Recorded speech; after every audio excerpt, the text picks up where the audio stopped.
नमस्कार। आज हम एक बहुत ही दिलचस्प विषय पर बात करने वाले हैं जो हिंदू धर्म ग्रंथों से जुड़ा है, स्तोत्र। हाँ, स्तोत्र। हमने कुछ लेख देखे हैं। एक तो खास तौर पर इनकी शक्ति और लाभों पर है और कुछ जानकारी विकिपीडिया से भी ली है। बिल्कुल। तो आज कोशिश रहेगी कि हम समझें कि ये स्तोत्र असल में है क्या, इनका महत्व क्या बताया गया है और इनसे जुड़े क्या फायदे माने जाते हैं। चलिए शुरू करते हैं। तो सबसे पहले ये स्तोत्र शब्द ही ले लेते हैं। इसका मतलब क्या है? देखिए, स्रोत बताते हैं कि ये संस्कृत का शब्द है, स्तोत्रम, हाँ। जिसका सीधा मतलब है प्रशंसा करना, स्तुति करना।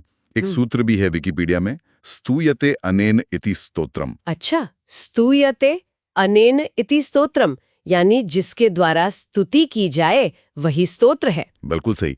और इसकी जो जड़ है वो संस्कृत की ष्ठू धातु में है। ष्ठू मतलब प्रशंसा करना। ओके। तो ये मूल रूप से भक्ति गीत या मंत्र हैं जो देवी देवताओं की महिमा गाते हैं, अक्सर श्लोकों में। और ये मिलते कहाँ हैं? मतलब किन ग्रंथों में? ये आपको वेद, पुराण और दूसरे काव्यों में भी मिल जाएंगे। शिव, विष्णु, दुर्गा, गणेश जी, हनुमान जी, अलग अलग देवताओं की आराधना के लिए रचे गए हैं। अच्छा, तो इनका महत्व क्या बताया गया है? एक बात मुझे काफी दिलचस्प लगी, महाकवि कालिदास का जिक्र है। हाँ, कालिदास ने कहा है, स्तोत्रम कस्य न तुष्टेय। मतलब ये कि स्तुति से भला कौन खुश नहीं होता।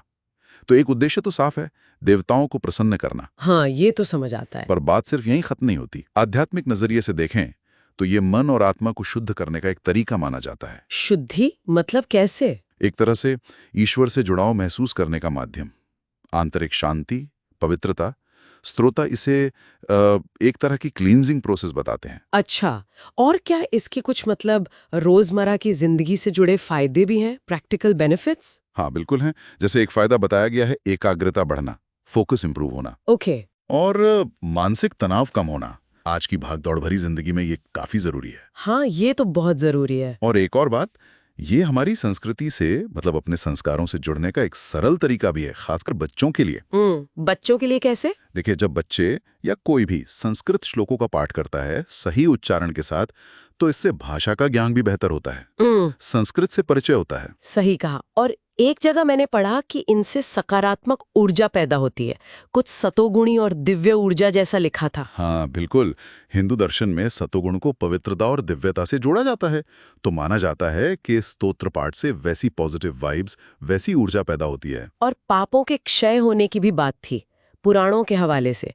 कर्मों की शुद्धि, इसका क्या मतलब है? हाँ, इसका मतलब है कि स्तोत्र पाठ से पिछले जन्मों के या इस जन्म के बुरे कर्मों का जो नकारात्मक असर है वो कम होता है, कर्म शुद्ध होते हैं, सद्बुद्धि आती है। अच्छा, तो फायदे काफी सारे हैं, मानसिक भी, आध्यात्मिक भी और भौतिक भी बताए गए हैं। श्रोतों में इन्हें बांटा गया है, मानसिक लाभ जैसे तनाव कम होना, एकाग्रता। आध्यात्मिक जैसे आत्मबल बढ़ना, ईश्वर से जुड़ाव, कर्म शुद्धि। और भौतिक यानी जीवन में सफलता, घर में पॉजिटिविटी, परिवार में शांति। वाह।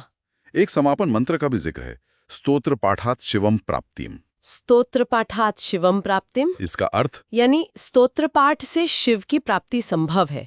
यहाँ शिव का अर्थ मंगल या कल्याण या फिर आत्म साक्षात्कार भी हो सकता है। समझ गए। तो क्या कुछ मशहूर स्तोत्रों के नाम भी दिए गए हैं उदाहरण के तौर पर? हाँ, कई हैं। जैसे शिव पंचाक्षरी स्तोत्र, कहते हैं इससे भय दूर होता है, मोक्ष मिलता है। फिर गणेश अथर्वशीर्ष है जो बाधाओं को दूर करने के लिए पढ़ा जाता है। हनुमान चालीसा तो खैर बहुत ही लोकप्रिय है, शक्ति और डर से बचाने के लिए। हाँ, हनुमान चालीसा तो लगभग हर घर में मिल जाएगी। बिल्कुल।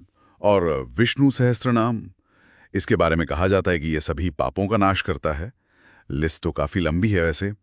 शिव तांडव स्तोत्र, महिषासुरमर्दिनी स्तोत्र, कई हैं। विकिपीडिया वाले स्रोत में सरस्वती स्तोत्र का एक श्लोक भी था, वो या कुंदेंदु तुषारहार धवला, बहुत सुंदर है। ये दिखाता है कि इनमें काव्य भी कितना गहरा है। हाँ, भाषा बहुत सुंदर होती है। और इन स्तोत्रों के संग्रह भी मिलते हैं, किताबें आती हैं, जैसे स्तोत्र रत्नावली का जिक्र है। अच्छा। एक और बात ध्यान देने वाली है, हालांकि ये मूल रूप से संस्कृत में है, पर अब आधुनिक भाषाओं में भी स्तोत्र लिखे गए हैं ताकि लोग आसानी से समझ सकें। हाँ, ये तो जरूरी है ताकि ज्यादा लोग इनसे जुड़ पाएं। बिल्कुल। तो अगर हम सार देखें तो इन स्रोतों के हिसाब से स्तोत्र सिर्फ गाने या प्रशंसा के बोल नहीं है। ये भक्ति, कल्याण और खुद से जुड़ने के बहुत शक्तिशाली साधन माने गए हैं। हाँ, जिनका असर हमारे मन पर, आत्मा पर और यहाँ तक कि हमारे रोजमर्रा के जीवन पर भी हो सकता है, ऐसा माना जाता है। सही। और ये सब जानने के बाद मेरे मन में एक सवाल आता है कि आखिर ऐसा क्या है इन स्तोत्रों में? मतलब स्तुति, लय और भक्ति से भरे शब्द, इनका ये जो कॉम्बिनेशन है, ये इंसान के मन और चेतना पर इतना गहरा असर कैसे डालता है, जैसा कि इन स्तोत्रों में बताया गया है? ये वाकई सोचने वाली बात है। इस पर विचार किया जा सकता है। बिल्कुल। और इसी विचार के साथ आज की ये चर्चा हम यहीं समाप्त करते हैं।